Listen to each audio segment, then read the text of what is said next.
All right, guys, welcome back to the channel, guys. Y'all remember the Durango with the, of course, 3.6 in it. The one I put the head on. Okay, yes, I put a head on. They got me a used head, guys, and it worked out great. Okay, this is the one that had a misfire in cylinder 2. Remember, I had a hard time tracking it down, guys. Remember what I told you? No matter what you throw at a car, as far as secondary ignition, meaning spark plug, core, injector, none of that matters. If you have low compression in a certain cylinder, that's what this case was. I had low compression in cylinder 2. Okay, so the only way around that, the only way to repair that, well, the only way to find out if that's your case, one way is to do a compression test. And that's what I did, and I had low compression in cylinder 2. So that will require teardown time. All right, because of the history and the known problem with this cylinder head, this generation cylinder head, it's the early built. Okay, I knew we have problems with valve seats. Okay, yes, exhaust valve seats would crack. In fact, I still have the cylinder head over here. I'm gonna go take a look at that. I still have the same cylinder head. I did this job about a month ago. This head is still sitting over here in my area. I haven't had time. Remember I told y'all we're gonna tear it down and look at it. In fact, it is right here, guys. Okay, so this is cylinder 2, 4, and 6. If you look real close, you can see, yes, that will result in a loss of compression, guys. Okay, so I had a constant misfire in cylinder 2. Like I say, they threw everything at it: spark plug, injector, core, everything. Nothing matters, and nothing will matter if you have low compression. Guys, we're still gonna take this head apart and do a valve job, but I will have to replace the valve in this case. Okay, valve job is simply making sure, not simple, it's nothing simple about it.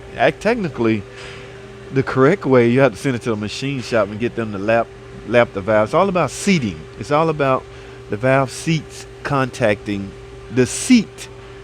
Okay, that's got to be on point. All right, but we'll discuss that on a separate video. But for now, I'm getting ready to yank. I'm only doing this side, guys, because when I replaced this side cylinder head, I went ahead and went in with all new rocker arms and rocker arms. Now, I'm not a big fan. Actually, yes, that head came complete. So I used, and those rocker arms was perfect. They looked new, and they looked like the revised one. You can't really go by looks because they all gonna look the same, but they looked like the newer ones to me. So I ended up using everything in that head assembly that was sent, and it worked out great. Nothing wrong with this head. No more misfire, no more ticking on this side. However, there was ticking on this side. She didn't have money to get this side repaired, so now she's back for me to do this side. I have 12, guys. So I'm gonna do all the rock arms. I don't want to ever have to go back into this to do a ticking noise. All right, I'm gonna take a real good look at the phasers. She don't have money for the phasers, but if I see one suspect, I will take it upon myself to get her some new phasers. As far as lifters, like I say, I'm not a big fan of lifters. Any rock arm that I find defective, I will go in with a new lifter. But if it helps you sleep at night and helps you feel good about yourself, by all means. People ask me all the time, should I do the lifters? My answer is no, but if it makes you feel a certain way, go ahead and do them. Okay, that's my answer. Yes, go ahead and do them. All right, so that's where I'm at right there, guys. Y'all know how I am about filming petty stuff, and to some this is not petty, but I'm not gonna film. All right, next time you see me, I might already have the valve cover off. Okay, because this is just way too simple for me to find a tripod to set up and show y'all how to remove a valve cover when it's fairly simple. All right, taking all the coils. Now the only hurdle you're going to get to is the PCV valve, because it's stabbed. You can't remove the valve cover until the PCV valve is off. All right, and of course the cam sensor come off. It's still kind of hot, so I'm gonna let it cool off a little bit. Then I'm gonna get started, guys. I'll fire the camera back up when I get this valve cover off. Again, forgive me, I'm not gonna record every petty little thing. Taking the valve cover off is fairly simple and easy. Just gaining access. Yes, the intake had to come off because I can't. You probably can, but I don't know. It's so easy to remove the intake. I might just end up removing it anyway, but we'll see, guys. So let me take a quick break, let this engine cool off a little bit. When I get back, we gotta do valve train on bank 1. This is bank 1. All my ticking is on this side. I'm sorry I didn't get y'all to hear it, let y'all hear it. That's because I want the engine to cool off so I can get straight to work. And if I run it, it will not be cool. So that's where we stand. So guys, let me take a quick break. When I get back, we're gonna get to work. All right, let's get it.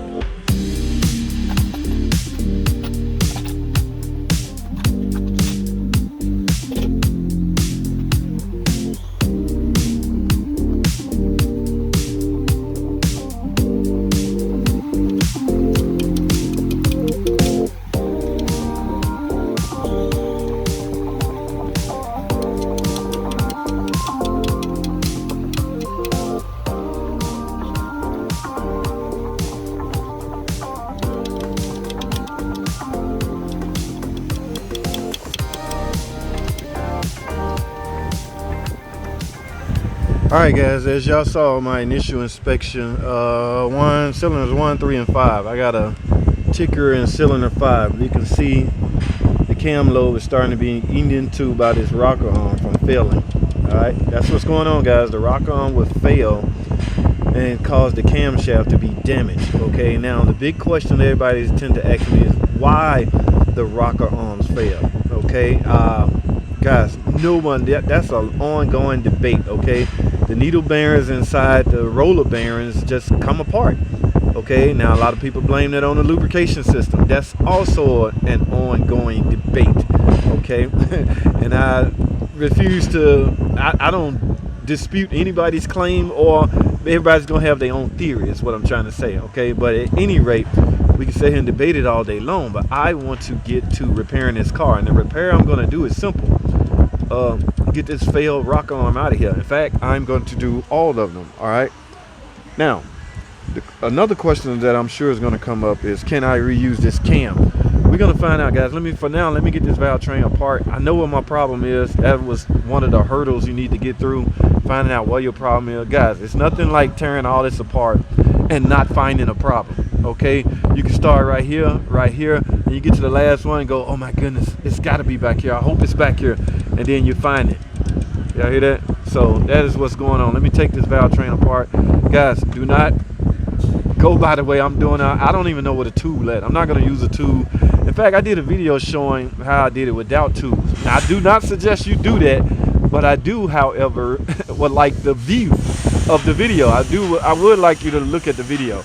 But I'm not a big fan of doing it that way. I'm doing it that way because I do not have the tube. I don't know what a tube let. And quite frankly, I don't need the tube. All right, so that is the bigger reason right there. So for now, first thing first, guys, one of the most important things. Let's get this timing marked. All right, I'm using brake cleaner to clean this cam phase off. Now I'm going to use a highlighter to mark the marks, because guys, there's no mark on the crankshaft to tell you where top dead center at. So we basically have to go by the cams. So if you get this off, you have to remove that cover to find out where the cam's at. I do not, however, want to do that. So let me find my marker, guys. We're gonna get going. Y'all ready? Man, let's get it.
All right, guys, so as you saw, the lobe on 5, cylinder 5, okay, is shot. And you saw the rocker arm, guys. Again, let's not debate what causes this, because we'll be here all freaking day. Just the little needle bearings inside of here. It's come apart. Roller bearing, needle bearing fail. And guys, I can guarantee you those where these needle bearings are at. You're not going to find them sitting on the top of the valve train. I have went through this countless times. You will find these bearings in the oil pan, okay? In fact, watch this video right here. Go get those needle bearings out of there, all right? I'm going to ask the customer how much time does she have. I need to drop this oil pan and chase these down, guys. Could they end up back into the oil and lubrication system? Who knows? Now, the filter's job is to capture any filter trash before it go back to through the lubrication process, but that doesn't always happen. So I'm just alerting you guys to what's going on. So for now, next time you see me, guys, another question is going to come up. Can you reuse this? Guys, it depends on the damage. All right, you can see this lobe is damaged on the outsides. Okay, take a real good look at that. So technically, this lobe is able to perform its job only, and I repeat this, only with a new rocker arm. Okay, this rocker arm is already collapsed. So hypothetically, it's a new rocker arm right here. If I grab this new rocker arm and use it, that lobe can still compress, open and close this valve. All right, because there's enough lobe. You don't really need the outskirt. The outskirts of the lobe was chewed into by the worn or failed rocker arm. So the answer to the question is yes, you can reuse this. Should you? Again, it's all about finances, guys. I'm not going to, only because I have another camshaft. You can see I'm being fairly reckless with this one, guys. You should not lay this near any kind of steel or magnets, anything. So if I was going to reuse this, I would be extremely careful with this. All right, set this down in a real secure place and wipe it down. Because I'm being reckless with it, that should tell you right there I'm not going to reuse it. But if I had a finance issue or I didn't have a known good one, I would reuse this. Okay, yes, JT, I said it. I would reuse. I have reused them with damage like this, and they fine. Again, it's all about the lobe. The lobe has to be able to rotate and open and close, push up and down on this to open and close the valve. Had this lobe been damaged, now you can take a mic and compare the readings with, you know, all the other lobes and see if you come close. But do it right at the center, because that's what matters, not the outskirts. Okay, now if it's real low, Mike will tell you real good tolerance or tell you real good readings. But the whole point is I'm not going to reuse it. I have another one. All right. But guys, I have a lot of work to do, guys. We'll talk about this some more. I know you guys want to discuss it, but this cam is going to the trash. I'm not going to even save it to be reused because I don't know. All right. This is going in the trash. I might hold on to this to have a discussion. Look at that. You can see one of the bearings missing. Wow. All right, guys, I got work to do. Next time you see me, I'll be putting the timing together. I'm not going to film disassemble. Notice I didn't have a tool to disassemble this, and I'm not going to use a tool to reassemble. Should you do it that way? Again, like I said earlier, absolutely not. Go get the tool, guys. Do it the right way. All right? You heard it from me. Do this job the right way.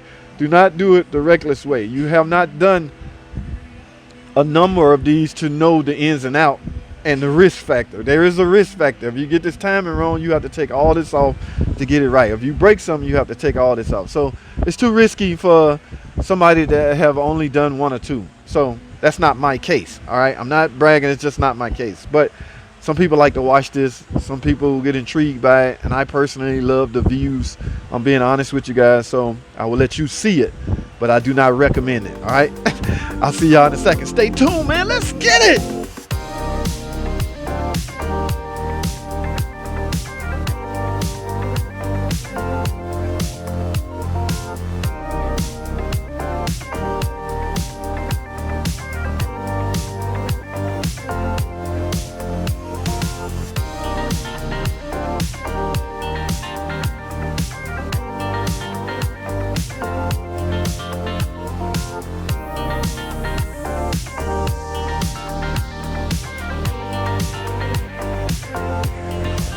All right, guys, welcome back. I am done. I got this thing back together. All right, guys, so got my timing marks back up. I got my phasers back on. I got my phasers torqued to specs. I got my camshaft caps torqued to specs. Guys, I did not forget to tighten those oil control valve or oil gallery plugs down. Guys, they will work their way loose for no reason at all. Just make sure they torque the specs.